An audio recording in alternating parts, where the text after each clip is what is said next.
Olá pessoal, tudo jóia? Como que vocês estão?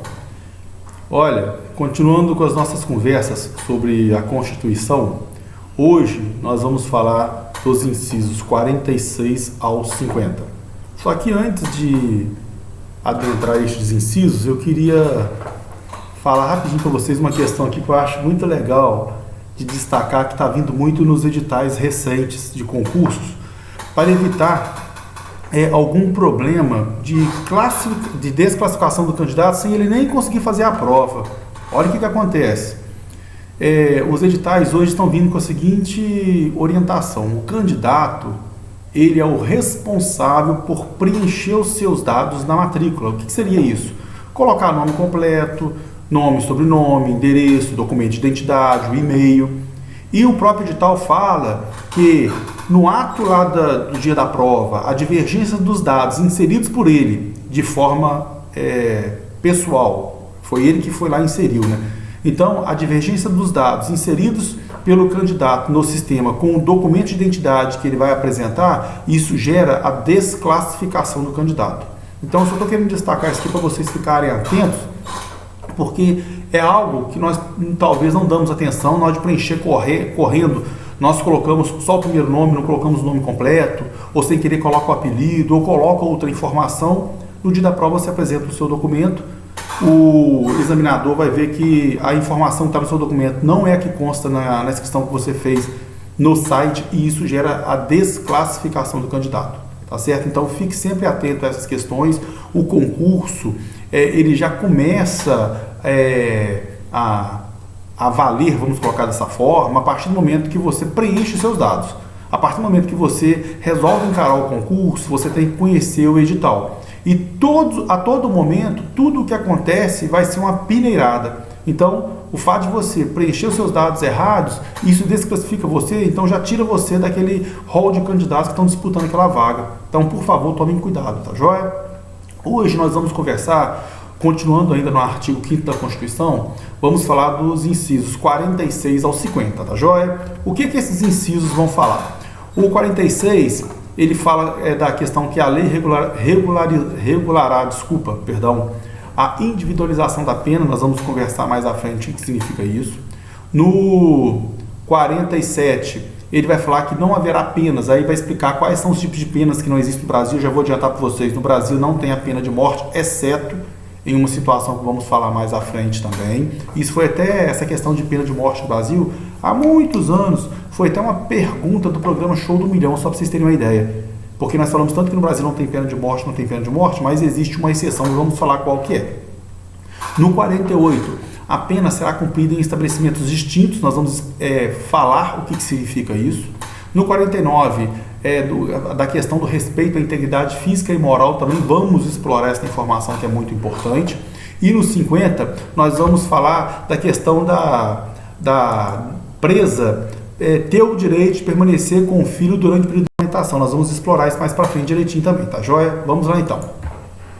Inciso 46. Coloquei uma imagenzinha aí à direita, foi a que eu encontrei mais próxima para poder tentar representar o inciso. E ela tem um bonequinho vermelho e um preto. Vou tentar explicar para vocês o que está no inciso, contextualizando com a imagem. O que o inciso 46 fala? A lei regulará a individualização da pena. Perceba, a individualização da pena. Então, se várias pessoas participam de uma prática criminosa, a pena vai ser individualizada, não existe uma pena coletiva. Então, vamos lá, ó. A lei regulará a individualização da pena e adotará outras, entre outras, as seguintes. Vamos lá, então.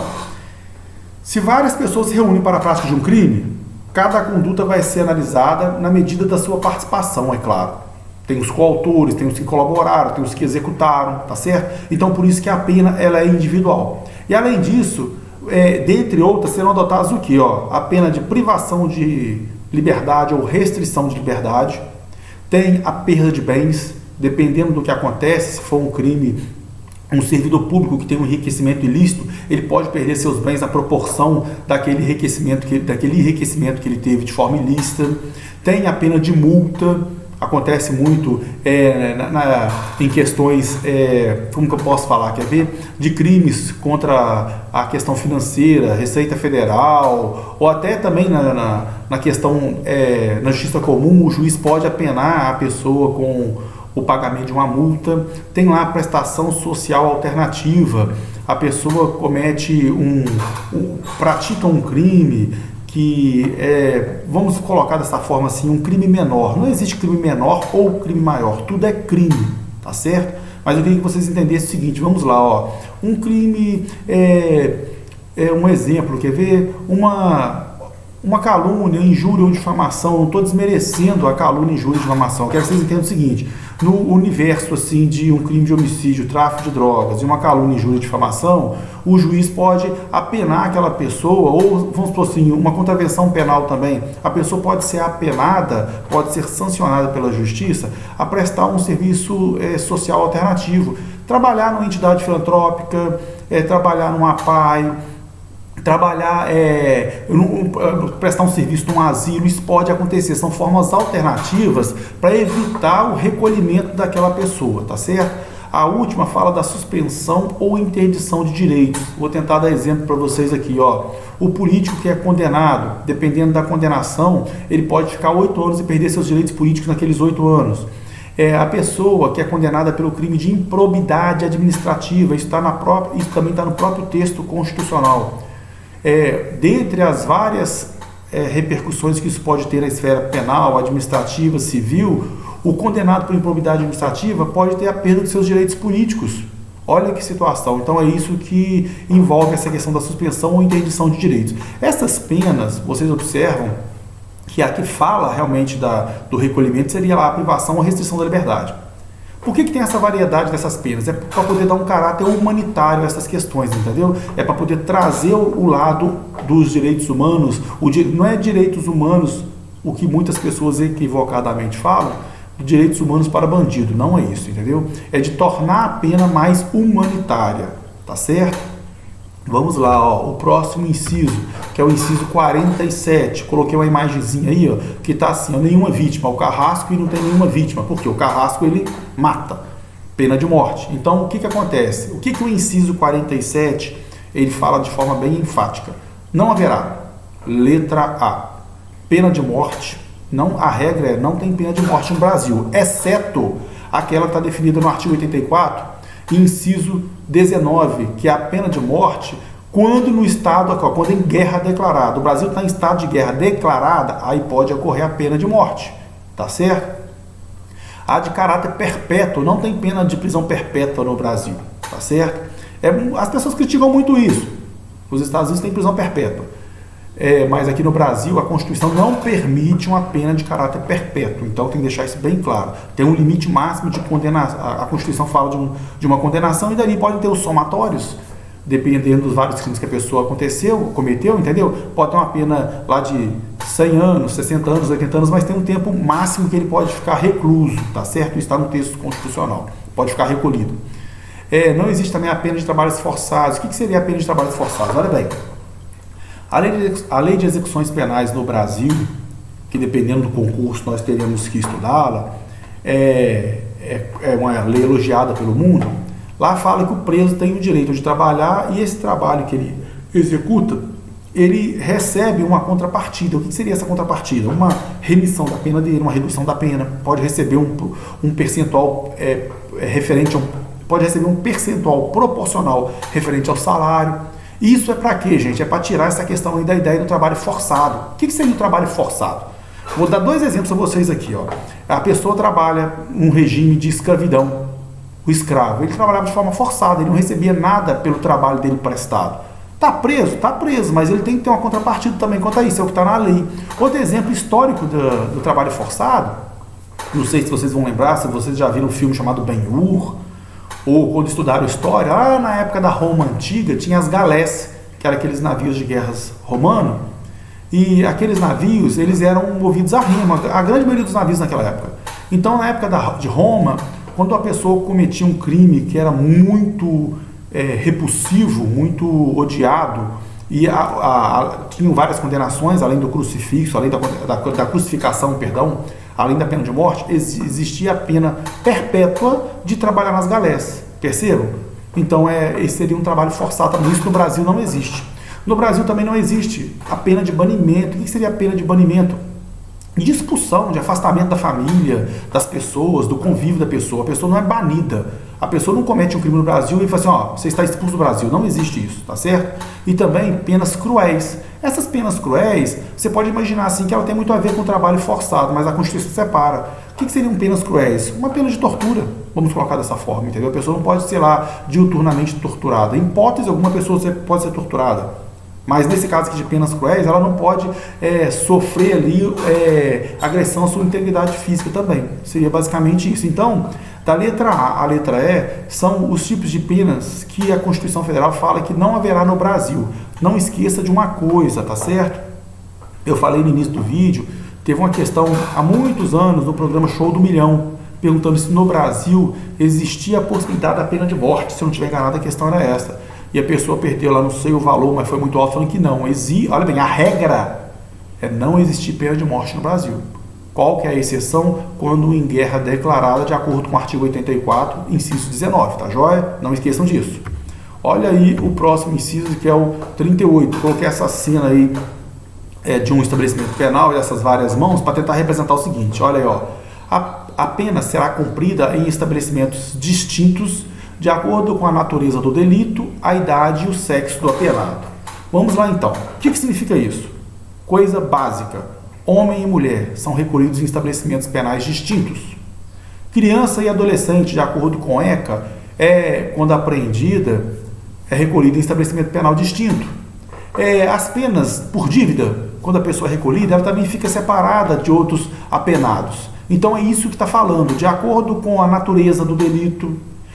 Pensão alimentícia, a pessoa fica recolhida, que é pensão por alimentos, prisão por alimentos, fica recolhida numa cela distinta daqueles crimes comuns, vamos colocar dessa forma, entendeu?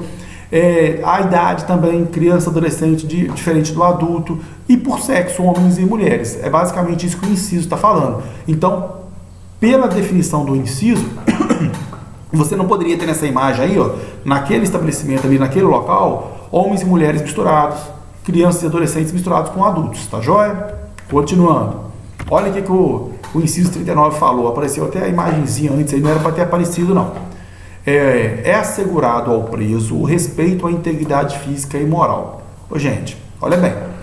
Se você lembrar, faz uma leitura depois do artigo 1º da nossa Constituição, do artigo 4º. Você vai ver que estes artigos falam do respeito à dignidade, a questão do respeito à integridade da pessoa, os direitos humanos. O Brasil é signatário dos acordos de direitos humanos. O Brasil, a Constituição Federal defende a nossa democracia representada pela humanidade em sua Constituição Federal. Então, quando nós falamos de dignidade da pessoa humana, quando nós falamos de respeito aos acordos internacionais de direitos humanos, é porque a nossa Constituição prega o respeito à humanidade. Vamos colocar dessa forma. Quando eu falo respeito à humanidade, não é a humanidade como planeta, é a humanidade como pessoa, tá joia? E neste caso, quando a pessoa está recolhida, por mais que algumas pessoas sejam movidas pelos seus sentimentos pessoais, nós temos que perceber que o texto constitucional não é assim. Então, no inciso, neste inciso que nós estamos olhando, no inciso 49, ele fala o seguinte: é assegurado ao preso o respeito à integridade física e moral. Isso aí tem muito a ver com os incisos anteriores, tem muito a ver com o artigo 1º e o artigo 4º da Constituição. Então, quando o cidadão, o condenado, está lá preso, não é porque ele está preso que ele vai ser torturado, vai ser humilhado, vai ser constrangido. Então, é esta proteção garantida no inciso 49 da Constituição Federal, tá joia?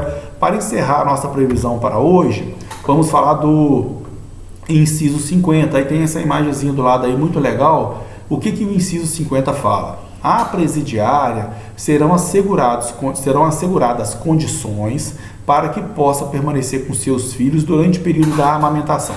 Gente, como nós falamos aqui de dignidade da pessoa humana, como nós falamos de direitos humanos, e olha a coisa interessante, né? Nós falamos em incisos anteriores que a pena não ultrapassa a pessoa do condenado. Nós falamos isso. O que significa isso? A mãe foi condenada e pela mãe ter sido condenada, a criança, o recém-nascido, vai sofrer, vai ser apenado, perder o direito do convívio inicial com a mãe ali nos primeiros meses de vida, e principalmente por causa da amamentação? Vocês perceberam? Então a criança não tem nada a ver com o que a mãe cometeu. Então o que a Constituição garante no inciso 50? Para aquela detenta, entendeu? Enquanto permanecer essa questão do período de amamentação, será assegurada a ela as condições para isso. O que acontece? Muitas das vezes, já teve situação de eu trabalhar na época que nós atuávamos na guarda do sistema prisional, de 3 vezes ao dia, a irmã da detenta levava o recém-nascido para ela poder amamentar. Naquela época, quando ainda nós tínhamos a pessoa do carcereiro, eu acho que hoje não tem mais a pessoa específica do carcereiro, agora é tudo executado pela Polícia Penal. Isso, gente, foi lá dos anos de 2001 e 2002, tá? Por isso que tem muito tempo. O carcereiro abria a cela, tirava aquela condenada e levava para o corpo da guarda onde nós trabalhávamos, e ela amamentava a criança e ficava com a criança um tempo lá. Então a pessoa era tratada com toda a dignidade. Dignidade, espero que vocês me compreendam. Dignidade, assim, no sentido de ela poder amamentar a criança, por mais que ela esteja naquele ambiente recolhida, tá certo? A criança não tem culpa do fato da mãe estar presa. Então a criança não pode ser punida por isso. E tem situações, só para vocês terem uma ideia, tem situações, se eu não estiver enganado, tá? Eu posso até confirmar para vocês depois, de estabelecimento penal que permite a mãe ficar com a filha naqueles meses ali, amamentando a criança. Eu presenciei o fato da irmã levar a criança para ser amamentada, mas tem estabelecimento penal, se eu não estiver enganado, que permite essa fase de amamentação. Vou procurar confirmar para vocês. Mas a ideia do inciso 50 é o quê? Olha aqui, ó, é assegurado aquela condenada, entendeu? Condições para que possa permanecer com o filho durante o período da amamentação. Então, isso aí é assegurado também a detenta que tem um filho e precisa ser amamentado, tá joia? Para hoje, a nossa previsão é até o inciso 50. Vamos encerrar. O vídeo ficou aqui em 16 minutos e quase 17 minutos. Um abraço a todos. Fiquem com Deus e bons estudos. Tchau, tchau.